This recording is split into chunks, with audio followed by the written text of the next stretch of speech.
T20 world cup super 8లో వెస్టిండీస్పై భారత్ ఘన విజయం సాధించింది.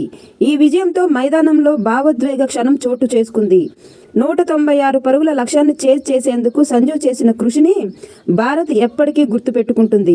మ్యాచ్ గెలిచిన తర్వాత సంజు శాంసన్ ఆవేశంతో హెల్మెట్ను గాల్లోకి విసిరివేయడం, చేతులను ఆకాశం వైపుకి ఎత్తి దేవుడికి కృతజ్ఞతలు చెప్పడం అభిమానులను కదిలించింది.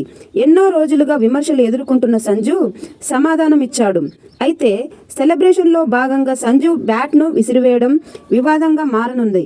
ఈ అంశంపై ఐసీసీ ఎలాంటి చర్యలు తీసుకుంటుంది అనే ప్రశ్న ఉత్పన్నమవుతుంది.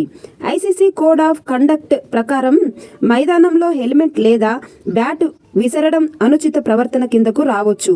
ఆటగాళ్ల ప్రవర్తన విషయంలో ఐసీసీ చాలా కఠినంగా ఉంటుంది.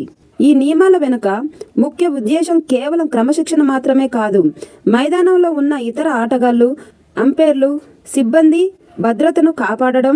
హెల్మెట్ లాంటి పరికరాన్ని విసరడం వల్ల అనుకోకుండా ఎవరికైనా గాయం కావచ్చు. అందుకే క్రికెట్లో భావోద్వేగాల కన్నా నియంత్రణకు ఎక్కువ ప్రాధాన్యతనిస్తారు. సంజు సెలబ్రేషన్ను చూసిన చాలా మందికి ఒక పాత ఘటన గుర్తొచ్చింది.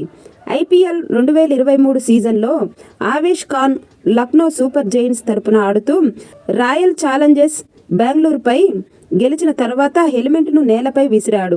ఆ ఘటనతో ఆవేష్ ఖాన్కు అధికారిక హెచ్చరిక జారీ చేశారు.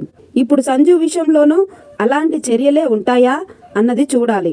మరి మీరేమనుకుంటున్నారో కంపల్సరిగా కామెంట్ చేయండి. సంజు ఆట ఎలా ఆడాడు, సెమీఫైనల్లో కూడా సంజు ఇలానే ఫామ్లో ఉంటాడా అనేది కామెంట్ చేసి చెప్పండి.